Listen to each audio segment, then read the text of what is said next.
Welcome back to the series. My name is Youssef Farrell. I'm a pharmacist licensed within the United States. And in this series, we're talking about every birth control available within the US. In the last video, we talked about combined oral contraceptives, which is contraceptives that contain a estrogen and a progesterone component. I highly recommend you watch that video to get a very good overview about all the options available. And I recommend you watch the first video also, where I discuss some basic concepts about birth control and some miscellaneous agents.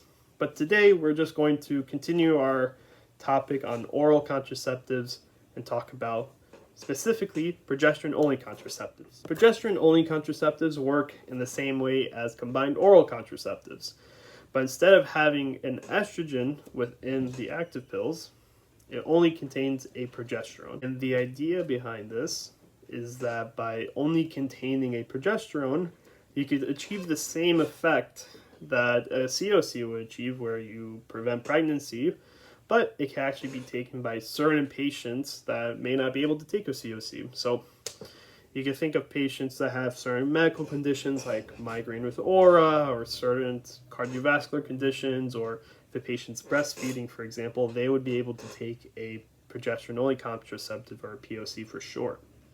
Now, the idea behind a POC is that by taking specifically a progesterone, you can prevent pregnancy by thickening the lining of the endometrium, or the uterus. By doing that, you prevent the egg from being able to implant itself into the walls of the uterus, and thus it's never able to actually start growing and developing into a fetus and into a human. Things to keep in mind that it is different than COCs in that, one, usually there's no placebo phase with a POC, except for one product which goes under the brand name Slynd, which we'll discuss. But usually with POCs, what will happen is that when a patient gets that little packet of the pills, it will be 28 active pills with no placebo phase whatsoever. And a patient is supposed to take all those active pills every single day with no break. The second thing, which is related to what we just discussed, is that with POCs, they have to be taken at the same time every day in order to exert its effect.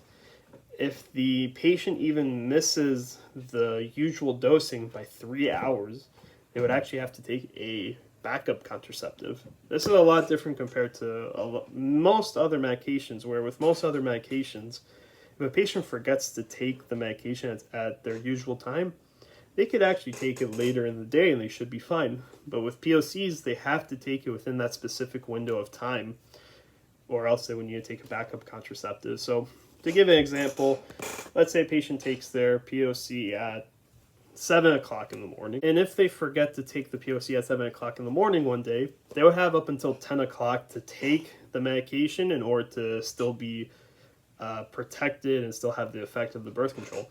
Once it gets past 10 o'clock in that example, then they would need a backup contraceptive for at least 48 hours or 2 days, which is a lot different than COCs, because COCs would require 7 days of backup contraceptive if 1 day is missed. So that's the other thing, though. So it's something where it's an option where patients have to really be adherent and consistent with the dosing in order to benefit from it. And if they're not consistent, if they're not adherent, then issues can arise and pregnancy could occur. The third thing is that usually a patient can only get these options through a prescription, but we did have one option that was approved in 2023 called Opill, so that's OPILL, which is a brand name for Norgestrel. And this is actually an option that can be bought over the counter, and we'll discuss it more as we go along. Currently, there's only 3 options available in the US for a progesterone-only contraceptive. So we have drospirenone, which is Slynd. So this is, as you guys remember, the unique progesterone that's derived from spironolactone.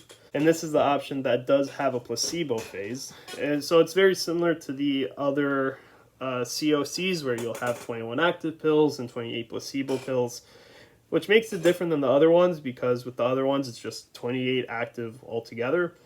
But yeah, patients can take drospirenone by itself as a POC.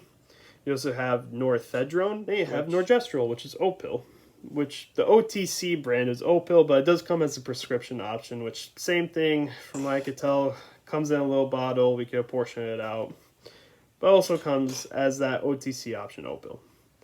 Now, all the progesterones, I've talked about all the progesterones and their differences in the last video where we talked about COCs, so I won't discuss it here for the sake of time. I will talk about my own opinions on Opill. I personally believe Opill should be behind the counter like Sudafed or human insulin. Now, my reason for this is that, like we mentioned with progesterones and just oral contraceptives, there's a lot of things that need to be kept in mind and that a patient does need to know before they take these options. We need to screen for certain medical histories, certain drug histories or drug use, like if they're taking certain antibiotics or certain anti-seizure medications. There's also a lot of things that the patient needs to know about, like, you know, the correct time of taking it, how to take it properly, what to do if a dose is missed, etc.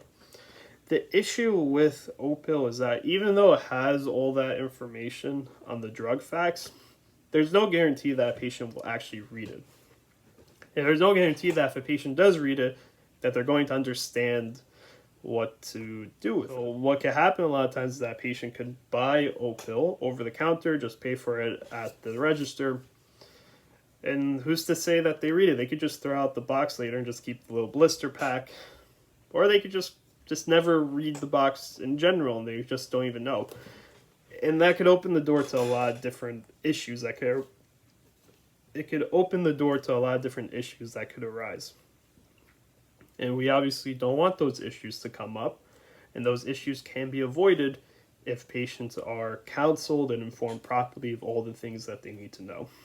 So that's my own personal opinion on it, but just keep in mind that OTC contraceptives have been available in other countries for many years, and they've seen, you know, a very wide success, and it's been very popular in those countries, and there's no reason we shouldn't see the same effectiveness and popularity here in the US also. Even though I prefer it to be behind the counter, I can also understand why it's over the counter, and it's not something I'm going to be complaining about necessarily, just because it's been used before in other countries and they've seen success with it and they haven't seen like widespread issues. Hey guys, thank you so much. That concludes the topic of oral contraceptives. It was a big topic, around 30 minutes, which is a lot. But now that we've gone through that, the next videos will discuss some unique formulations such as birth control patches, vaginal rings, and IUDs. I hope you guys all enjoyed this video, and I hope to see you all for the next one. Thank you.